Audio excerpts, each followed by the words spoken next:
नमस्ते, आदाब, सत श्री अकाल बच्चों। हर नंबर के लास्ट का कुछ डिजिट होता है। 45 का लास्ट का डिजिट है 5। 620 के लास्ट का डिजिट है 0। 252 उसका लास्ट का डिजिट है 2। हर एक नंबर जब हम लेते हैं उसका कुछ ना कुछ यूनिट्स प्लेस डिजिट होता है। मैंने बोला यूनिट्स प्लेस डिजिट होता है। हर नंबर का एक यूनिट के प्लेस का डिजिट है, और वो नंबर का यूनिट प्लेस का जो डिजिट है, वो नंबर का डिजिट हमें बहुत कुछ बताने में, जानने में हेल्प करता है। अगर किसी नंबर के लास्ट का डिजिट है 2, तो आप शायद बड़ा इजीली समझ जाओगे, यार ये नंबर ना 2 से डिविजिबल हो जाएगा। अगर किसी नंबर के लास्ट का डिजिट है 0, तो आप कहोगे हाँ यार ये नंबर जो है वो 10 से डिविजिबल है, और वो 10 अगर की बात कर रहे हैं तो 2 और 5 से भी डिविजिबल है। अगर एक नंबर के लास्ट का डिजिट है 5, कोई भी नंबर हो, तो इसका मतलब है कि वो नंबर 5 से डिविजिबल है। अब जब अगर कोई नंबर 5 से डिविजिबल है, सोचने की बात ये, तो अगर मैं उस नंबर के प्राइम फैक्टर्स निकालूं, प्राइम फैक्टर्स, तो उसमें 5 तो आएगा। मतलब क्या है, सिखाता हूं। फॉर एग्जाम्पल एक नंबर है मेरे पास 1125, एग्जाम्पल के तौर पे। अब इस नंबर का लास्ट का डिजिट क्या है 5। तो अगर मैं इस डिजिट के प्राइम फैक्टर निकालूं 3 से, 3 3 जा 9, 2 2 3 7 जा 3 5 जा 3 1 जा 25 हो गया, ये 5 हो गया, 5 हो गया, 5 हो गया। चेक करो नंबर के प्राइम फैक्टर में क्या आया, 5 आया। एक नंबर है फॉर एग्जाम्पल के तौर पे 280। अब नंबर का लास्ट का डिजिट क्या आ रहा है भाई, 0 आ रहा है। अब अगर मैं इसके प्राइम फैक्टर निकालूंगा तो शायद 2 भी आएगा। लो जी, आ ही गया।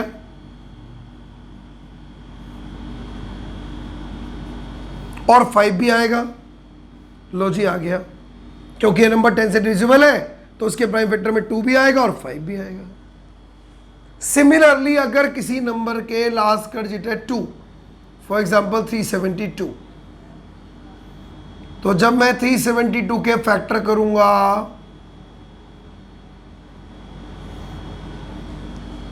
तो प्राइम फैक्टर में 2 आएगा।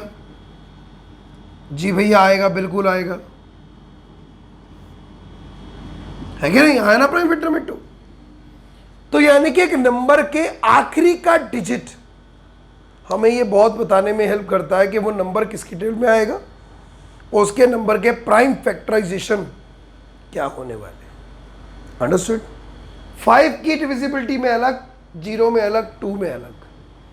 लेकिन हमें इस बेस पर जब एग्जाम में कोई क्वेश्चन पूछा जाए तो हमें कंफ्यूजन क्यों हो रही है, होती है। अब आप कहोगे नहीं भैया हमें तो नहीं होती। चलो मैं प्रूव करता हूं आपको, ये कंफ्यूजन रहती हैं। एनसीईआरटी की 1.2 एक्सरसाइज खोलनी तो बनती है ना, खोलो 1.2। एनसीईआरटी एक्सरसाइज 1.2 खोलनी है। उसमें मैं आपको एक क्वेश्चन पढ़वाऊंगा, तो शायद आपको ये बात जो मैं बोलना चाहता हूं वो क्लियर हो जाएगी कि हाँ भैया हमें ये दिक्कत आ रही है। उम्मीद करता हूं कि आपने खोल ली है 1.2 जी। उसमें क्वेश्चन नंबर पढ़े 5th। 1.2 का क्वेश्चन नंबर है 5।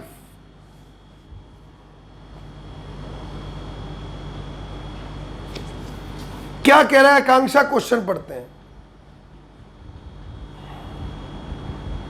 क्वेश्चन कह रहा है चेक वेदर 6 की power n can end with the digit 0 for any natural number n। Check करके बताओ कि अगर मैं 6 की कुछ पावर रखूं,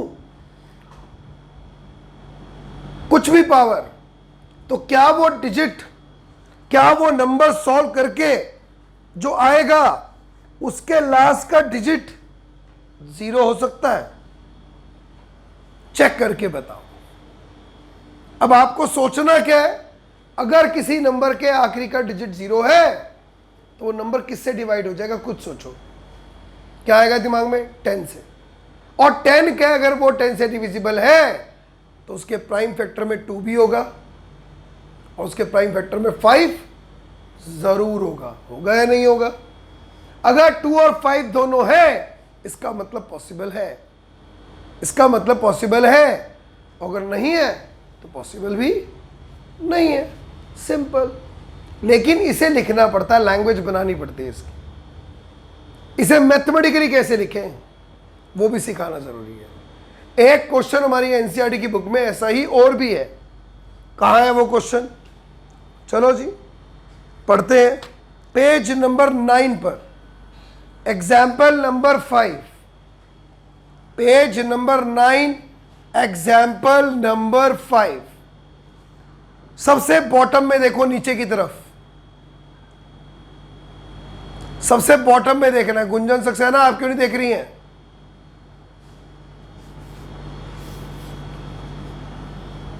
जी ये रहा। कंसीडर द नंबर 4 की power n where n is a natural number, where n is a natural number.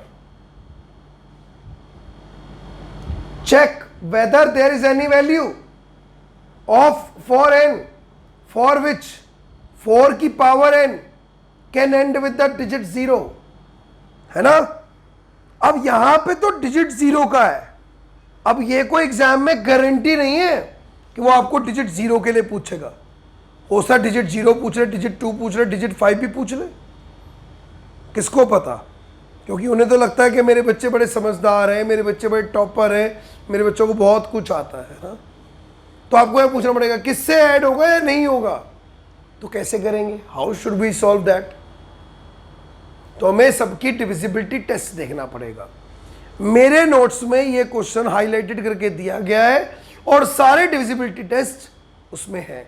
अगर अभी भी नोट्स नहीं लिए, माय गॉड, तो अभी भैया ले लो, क्योंकि मैं चैप्टर्स खत्म होते ही रिवीजन टेस्ट दूंगा, तो you will face problem then. तो यहां पे इसके आंसर में क्या लिखा है, लैंग्वेज क्या लिखी है, पढ़ते हैं। एग्जाम्पल 5 में क्या लिखा है? लिखा है इफ द नंबर 4 की power n end with the digit 0 then it would be divisible by 5। तो 5 से डिविजिबल जरूर होगा। And the prime factorization of 4 would contain the prime number 5। तो और उसके प्राइम फैक्टर में 5 जरूर आएगा। लेकिन अगर हम 4 के प्राइम फैक्टर करें, जैसे अगर मैं 4 के फैक्टर करूं तो ये होगा 2 इंटू 2। अब क्या आ रहा है? 2 की पावर 2n हो गया ना, क्योंकि 2 की पावर स्क्वायर आ रही है। 5 आ रहा है? नहीं आ रहा। पन्ना पलटो, देखो क्या लिखा है। उस पन्ना पलटने पे यही लिखा है, this would not be possible. ऐसा पॉसिबल नहीं है, बिकॉज 4 की पावर फैक्टर होते हैं 2 की पावर 2n। और हमें पता पड़ी है हमने क्या, एक theorem.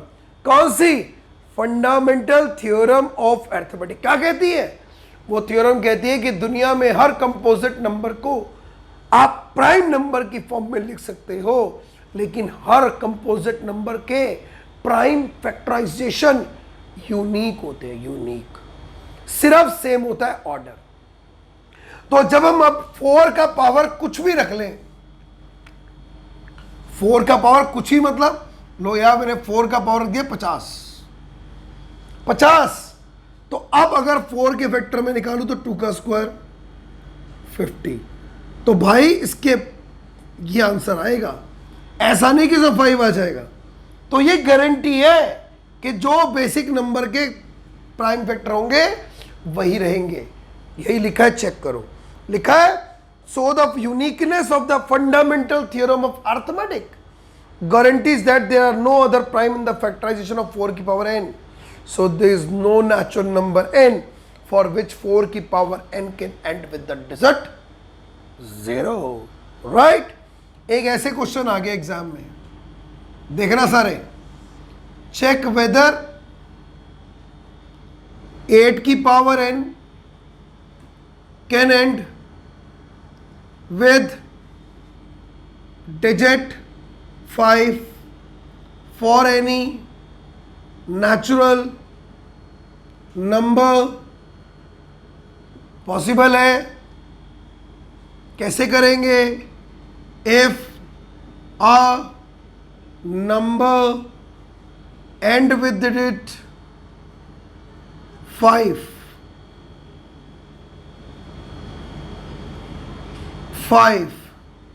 then it would be divisible by 5, right or wrong?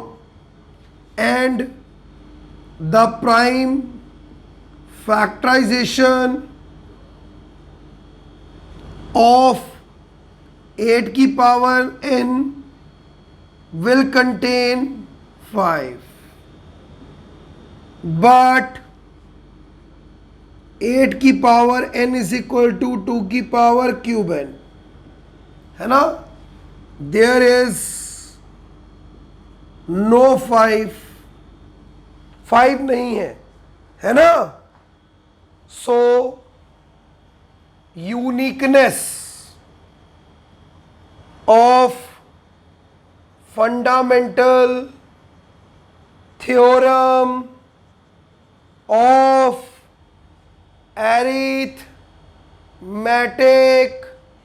guarantees that there will be no other prime of 8 की पावर n that is 2 की power 3n, so that is not possible। बहुत अच्छा क्वेश्चन है, बहुत ज़्यादा exam में पूछा जाता है, प्री बोर्ड्स में टीचर्स का बहुत अच्छा क्वेश्चन है। बस फ़र्क इतना होता है कि वो डिजिट 0 जो NCERT में है उसकी जगह एग्जाम्पलर का डिजिट 5 वाला या डिजिट 2 वाला आता है। बट आपको डरने की जरूरत बिल्कुल नहीं है, क्योंकि मेरे नोट्स में ये चीज़ें बहुत एक्सप्लेन्ड वे में गिवन है ताकि आपको परेशानी ना आए। Got it? तो ये क्वेश्चन बहुत इंपॉर्टेंट था, इस क्वेश्चन को एक बार करके ज़रूर देखें और नोट से ज़रूर पढ़ें। अगली वीडियो में हम बात करेंगे कुछ और डेसिमल्स की, कुछ और रेशनल नंबर्स की या कुछ और बातों की। टिल देन बच्चों, टेक केयर, सी यू।